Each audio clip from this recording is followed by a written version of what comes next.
ಎಲ್ಲರಿಗೂ ನಮಸ್ಕಾರ and welcome to my channel. ಇವತ್ತು ನಾನು ಈ ಮಳೆಗಾಲಕ್ಕೆ ಸಂಜೆಗೆ ಏನಾದರೂ ಸ್ನ್ಯಾಕ್ಸ್ ತಿನ್ಬೇಕು ಅನಿಸ್ತಾ ಇರುತ್ತಲ್ಲ, ಅದಕ್ಕೆ ಬಿಸಿ ಬಿಸಿಯಾಗಿ ಹೇಗೆ ಹೀರೆಕಾಯಿ ಬಜ್ಜಿ ಮಾಡೋದು ಬನ್ನಿ ನೋಡೋಣ. ಅದಕ್ಕಿಂತ ಮುಂಚೆ ಇನ್ನು ನನ್ನ ಚಾನಲ್ ಯಾರು ಸಬ್ಸ್ಕ್ರೈಬ್ ಮಾಡ್ದಲೇ ನೋಡ್ತಾ ಇದ್ದೀರ ಸಬ್ಸ್ಕ್ರೈಬ್ ಮಾಡ್ಕೊಳ್ಳಿ. ಇವಾಗ ನಾನಿಲ್ಲಿ ಒಂದು ಹೀರೆಕಾಯಿ ತೊಗೊಂಡಿದ್ದೀನಿ. ಇಲ್ಲಿ ನೋಡಿ, ನಾನು ಹೀರೆಕಾಯಿ ಸೈಡ್ ಕಟ್ ಮಾಡಿ ಅದ್ರ ಮೇಲ್ಗಡೆ ಇರೋ ಸಿಪ್ಪೆಯನ್ನು ಹೆರ್ಕೊಳ್ತಾ ಇದ್ದೀನಿ.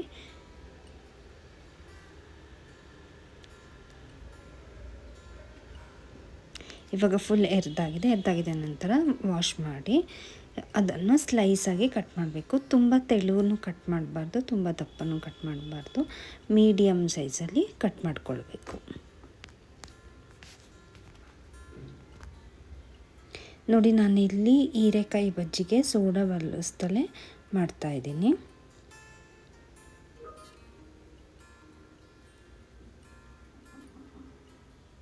ನೋಡಿ, ಇವಾಗ ಈ ರೀತಿಯಾಗಿ ಕಟ್ ಮಾಡಿ ಇಟ್ಕೊಂಡಿದ್ದೀನಿ. ಇವಾಗ ಹೀರೆಕಾಯಿ ಬಜ್ಜಿಗೆ ಏನೇನು ಸಾಮಗ್ರಿಗಳು ಬೇಕು ಬನ್ನಿ ನೋಡೋಣ. ಸ್ಲೈಸ್ ಮಾಡಿ ಇಟ್ಕೊಂಡಿರೋ ಹೀರೆಕಾಯಿ, ಇಲ್ಲಿ ನಾನು 2 ಸ್ಪೂನಷ್ಟು ಚಿರೋಟಿ ರವೆ, ಅಜ್ವಾಯಿನ, ಖಾರದ ಪುಡಿ, ಕಡಲೆ ಹಿಟ್ಟು, ಉಪ್ಪು, ಜೀರಿಗೆ ಪುಡಿ ಹಾಗೆ ಅಕ್ಕಿ ಹಿಟ್ಟು ತೊಗೊಂಡಿದ್ದೀನಿ. ಮೊದಲಿಗೆ ಒಂದು ಬೌಲ್ ತೊಗೊಂಡು ಅದಕ್ಕೆ 1 ಕಪ್ ಆಗೋಷ್ಟು ಕಡಲೆ ಹಿಟ್ಟನ್ನು ಸೇರಿಸ್ಕೊಳ್ಬೇಕು. ನಂತರ ಇದಕ್ಕೆ 1/4 ಕಪ್ ಆಗೋಷ್ಟು ಅಕ್ಕಿ ಹಿಟ್ಟು, ನಂತರ 2 ಟೇಬಲ್ ಸ್ಪೂನ್ ಆಗೋಷ್ಟು ಚಿರೋಟಿ ರವೆ ಹಾಗೆ ಖಾರಕ್ಕೆ ತಕ್ಕನಾಗೆ ಖಾರದ ಪುಡಿಯನ್ನು ಸೇರಿಸ್ಕೊಳ್ಬೇಕು. ನಂತರ ಇದಕ್ಕೆ 2 ಸ್ಪೂನ್ ಆಗೋಷ್ಟು ಅಜ್ವಾಯಿನ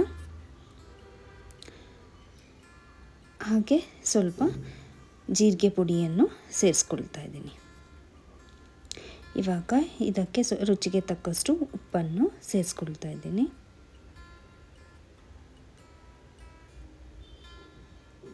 ನಂತರ ನೋಡಿ, ಇಲ್ಲಿ ನಾನು 1 ಟೇಬಲ್ ಸ್ಪೂನ್ ಆಗೋಷ್ಟು ಚೆನ್ನಾಗಿ ಕಾಯ್ದಿರೋ ಎಣ್ಣೆಯನ್ನು ಹಾಕ್ಕೊಳ್ತಾ ಇದ್ದೀನಿ. ಇವಾಗ ಇದನ್ನು ಮಿಕ್ಸ್ ಮಾಡಿಕೊಡಿ.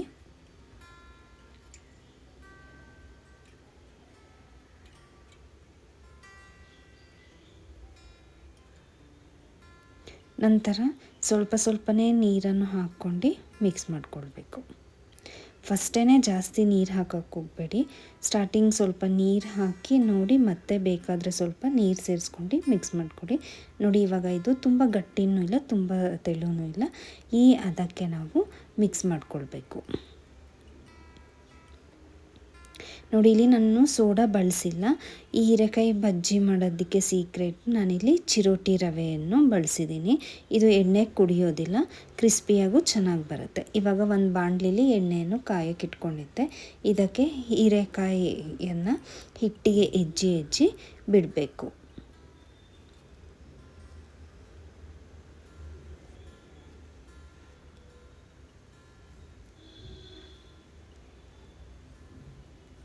ನೋಡಿ, ಇವಾಗ ಬೇಯ್ತಾ ಇದೆ. ಹಾಕಬೇಕಾದ್ರೆ ಜೋರು ಉರಿಯಲ್ಲಿ ಹಾಕಿ, ಈ ಥರ ಬೇಯಿಸ್ಬೇಕಾದ್ರೆ ಮೀಡಿಯಮ್ ಉರಿ ಮಾಡ್ಕೊಳ್ಬೇಕು.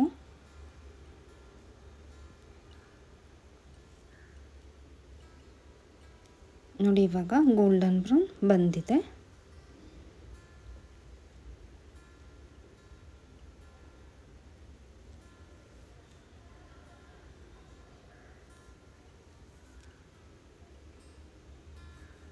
ಇವಾಗ ಬೆಂದಿದೆ ನೋಡಿ, ನಾನು ತಗೊಳ್ತಾ ಇದ್ದೀನಿ. ನೋಡಿ, ಸೋಡಾ ಯೂಸ್ ಮಾಡಿಲ್ಲ, ಆದರೂ ಎಷ್ಟು ಚೆನ್ನಾಗಿ ಬಂದಿದೆ, ಉಬ್ಬಿದೆ. ಮೇಲ್ಗಡೆ ಕ್ರಿಸ್ಪಿಯಾಗಿ ಒಳಗೆ ಸಾಫ್ಟಾಗಿ ಬಂದಿರುತ್ತೆ.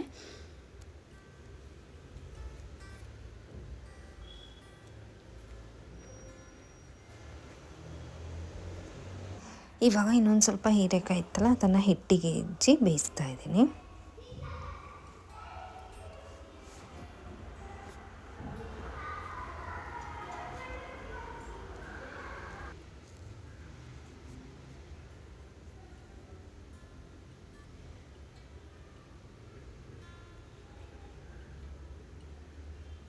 ನೋಡಿ, ಹೀರೆಕಾಯಿ ಬಜ್ಜಿ ರೆಡಿಯಾಗಿದೆ. ಎಣ್ಣೆ ಅಷ್ಟು ಕುಡಿಯೋದಿಲ್ಲ, ತುಂಬ ಚೆನ್ನಾಗಿ ಬರುತ್ತೆ 1-2 ಸ್ಪೂನ್ ಚಿರೋಟಿ ರವೆ ಹಾಕೋದ್ರಿಂದ. ಈ ಮಳೆಗಾಲಕ್ಕೆ ಮನೆಯಲ್ಲೇ ಈವ್ನಿಂಗ್ ಸ್ನ್ಯಾಕ್ಸ್ಗೆ ಬಿಸಿ ಬಿಸಿಯಾದ ಹೀರೆಕಾಯಿ ಬಜ್ಜಿ ಮಾಡ್ಕೊಳ್ಬೋದು. ನೋಡಿ, ಇವಾಗ ಹೀರೆಕಾಯಿ ಬಜ್ಜಿ ರೆಡಿಯಾಗಿದೆ. ಈ ವಿಡಿಯೋ ನಿಮಗೆ ಇಷ್ಟವಾಗಿದ್ದರೆ ಲೈಕ್ ಮಾಡಿ, ಶೇರ್ ಮಾಡಿ. ಏನಾದರೂ ಅಭಿಪ್ರಾಯವಿದ್ದರೆ ಕಮೆಂಟ್ ಮಾಡಿ. ಹಾಗೆ ಇನ್ನಷ್ಟು ವೀಡಿಯೋಸ್ಗೆ ಸಬ್ಸ್ಕ್ರೈಬ್ ಮಾಡಿ. Thank you.